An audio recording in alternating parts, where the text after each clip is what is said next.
Are you a woman in the middle? You're in the right place. I'm Susie Rosenstein, and you are listening to the Women in the Middle podcast, episode number 24. Imagine living your life after 50 and feeling energized and excited about your future. Welcome to the Women in the Middle podcast, the podcast for women who are ready to figure out what they want and create the life they deserve. Here's your host and master certified life coach, Susie Rosenstein. Hey there, so glad you're here for this week's episode, which is all about something that many of you guys out there are doing this time of year. You think about making a New Year's resolution. So this is what we're going to talk about today.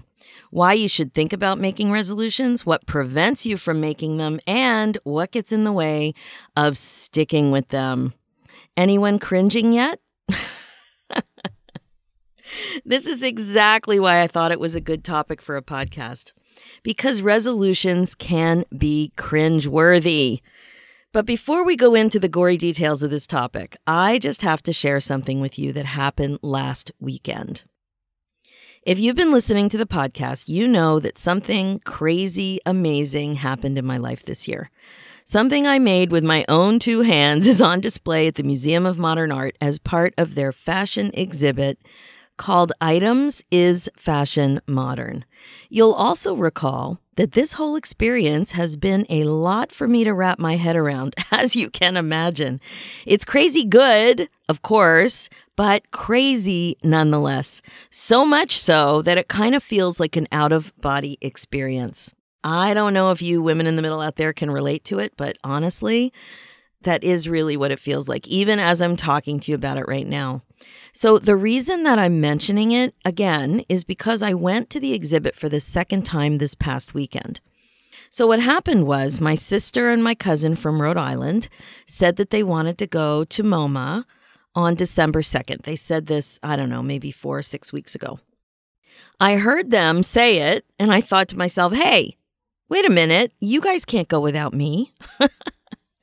I knew that I would regret it if they did. Like if I saw them posting pictures on Facebook of their experience there without me, it would have driven me crazy.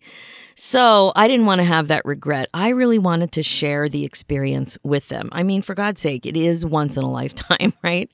So I did a quick check online and I discovered that it was only $298 to fly from Toronto to Boston for the weekend. So that's where my resolution from last year kicked in. So when this whole thing happened, I decided, you know what? This is why I'm going to tell you the story. I was just in Manhattan about 4.5 weeks ago, and it seemed like a lot for me to go again. This soon, of course, right? But I remembered that when this whole MoMA thing happened, I decided that I wanted to have as many MoMA moments as possible. This experience was almost too good to be true. Well, I think it actually is too good to be true. And I really didn't want to miss out on anything. And I wanted to sop up every second. So I thought to myself, I'm not going to let $298 stand between me and another MoMA moment. And I think most of you guys would agree, right? So even though I was just there, and even though it was definitely a big production to fly from Toronto to Boston, to get from Boston to Rhode Island, and then get from Rhode Island to New York City, I went. And my dear women in the middle, I went happily with a big smile on my face. I was excited. And as you can imagine, the whole experience did not disappoint. I mean, really, how could the Museum of Modern Art disappoint? You know, seriously. So at one point, I was crouched down, pointing to my name on the signage, on that plate, that nameplate at the base of the display. And I wanted my sister to take a picture, you know, of it because, like I said, it's just crazy that it's happening. And the security guard got upset. There's so much security at this exhibit. I was too close. I couldn't touch. And he was like, don't touch, move away, move away. And I'm like, wait a minute, I'm pointing to my name. That's me. That's me. He totally didn't believe me. I was wearing a beaded wire kippah, which is a Jewish head covering, if you're not familiar, similar to the one that I made that was right there, hanging there on the wall in the display. He totally thought I was pulling his chain. He didn't believe me. So I'm like, no, seriously, this is me. This is really me. And look on my head. See, that's mine. This is me. And he's like, just smiling and looking at me surprised and then smiling. And I said, listen, this is one of the most exciting moments of my life. So he was totally surprised, but then he did agree to take a picture with me because I just thought the whole thing was so cute and funny. And it just confirmed, he was surprised that I was there. It's odd. The whole experience is odd. So there you have it. This is an example of a resolution that I made that wasn't a New Year's resolution, but I was determined and I kept it. And most resolutions, though, as you know, are not this easy to keep. In fact, I have many that I haven't kept at all, right? So $298 is one thing. Exercising for a year or your whole life, the rest of your life, is quite another. So usually the resolutions that I make are to do with weight loss and exercise. That's what mine usually are. What about you guys?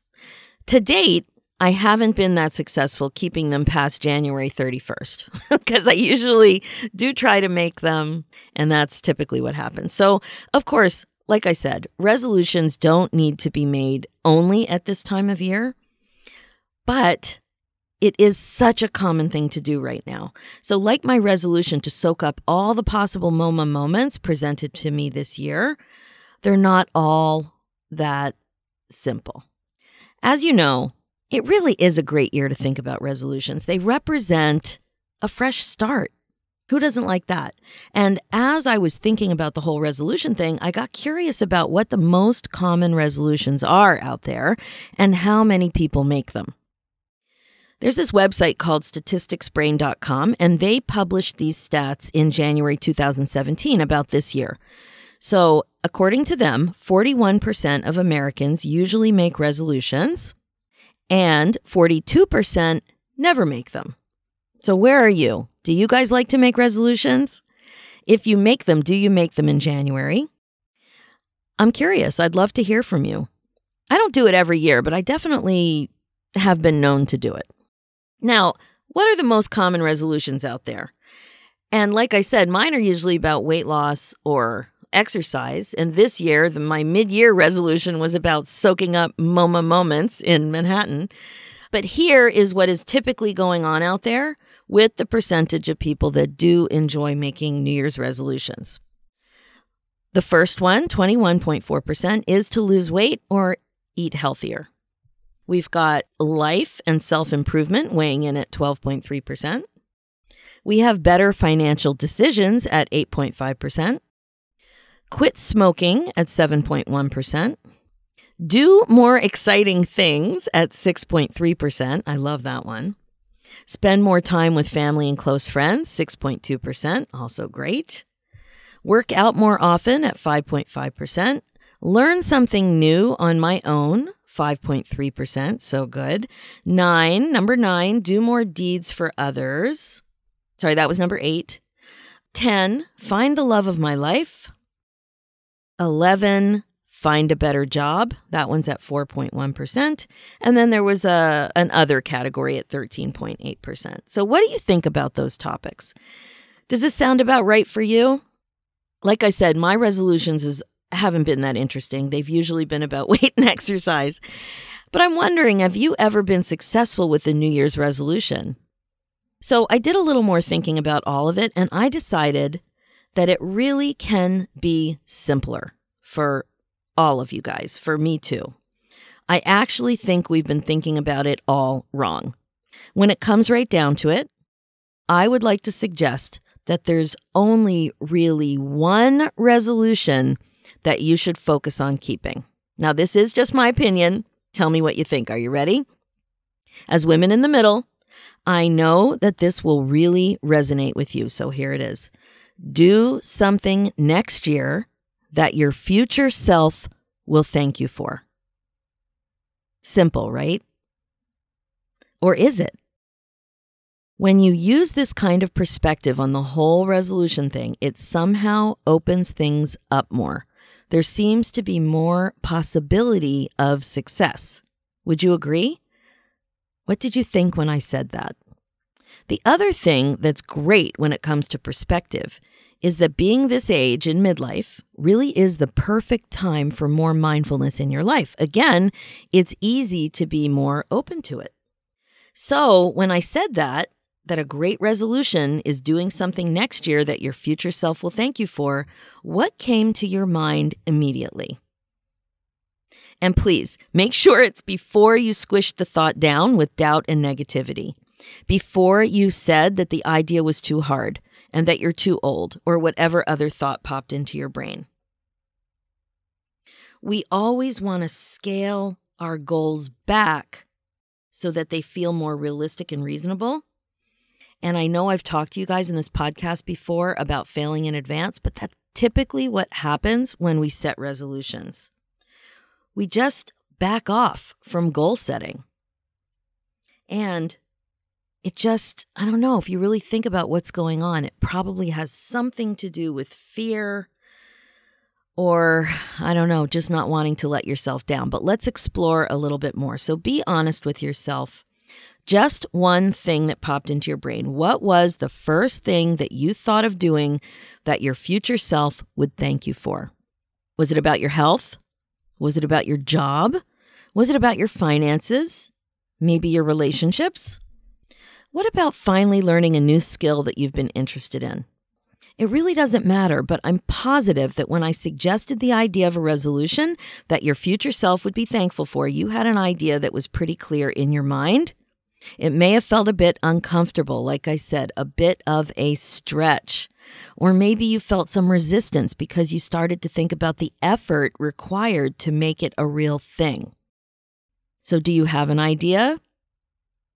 Can you get a handle on what it actually was that popped into your mind? Okay, so just park that thought for a second and let's take a look at resolution. The definition of resolution is that it's a firm decision to do or to not do something.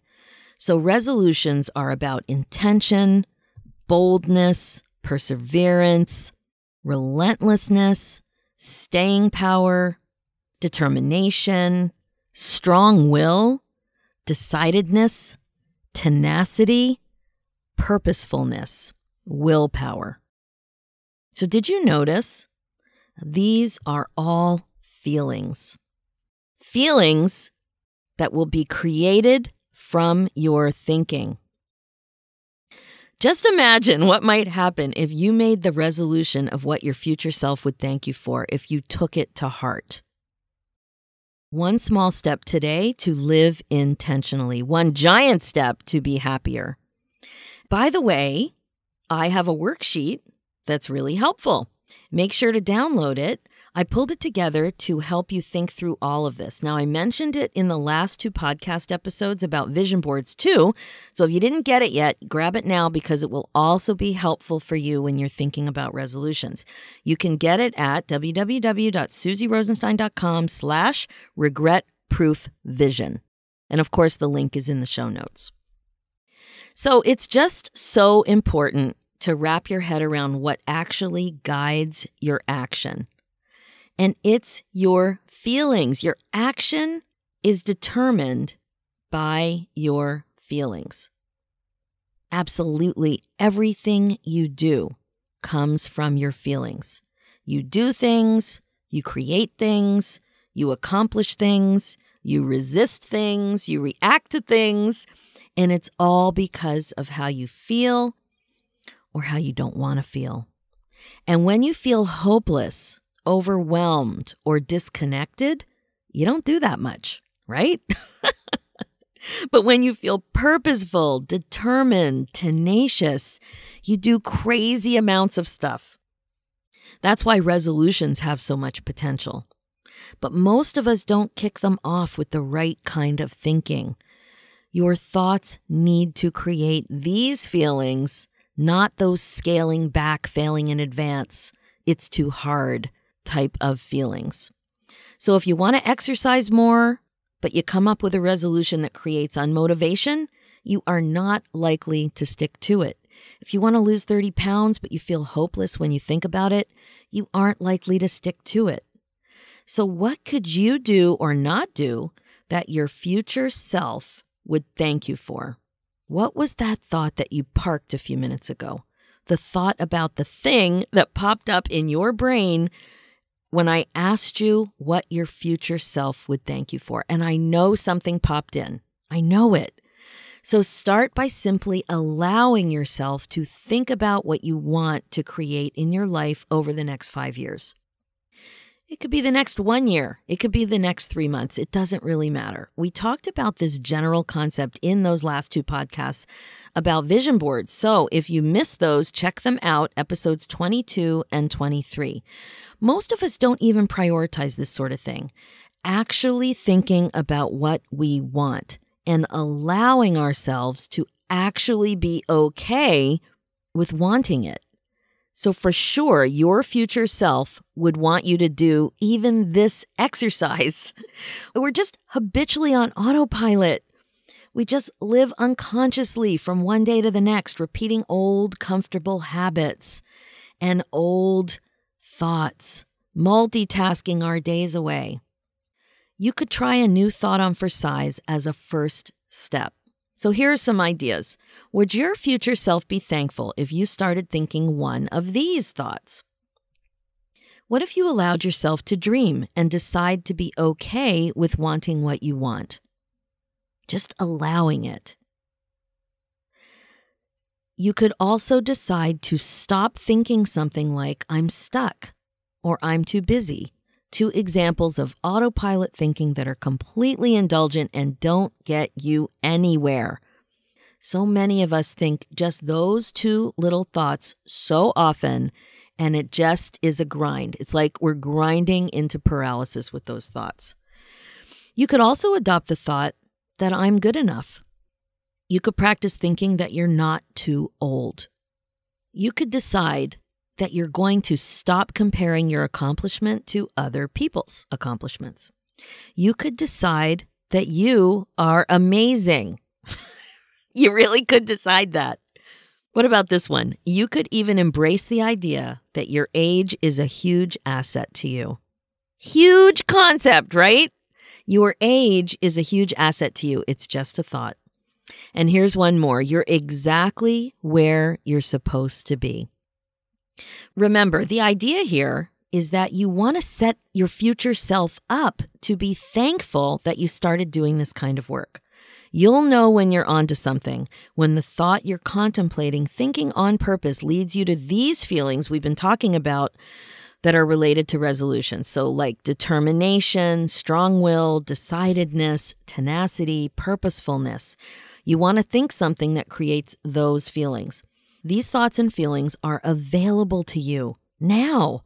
Nothing else in your life needs to change for you to make the decision to change your thinking. You can start thinking this thought right away, or any other one. These are just thought starters. So just imagine how you'll feel when you start practicing thinking one of these, right? On purpose.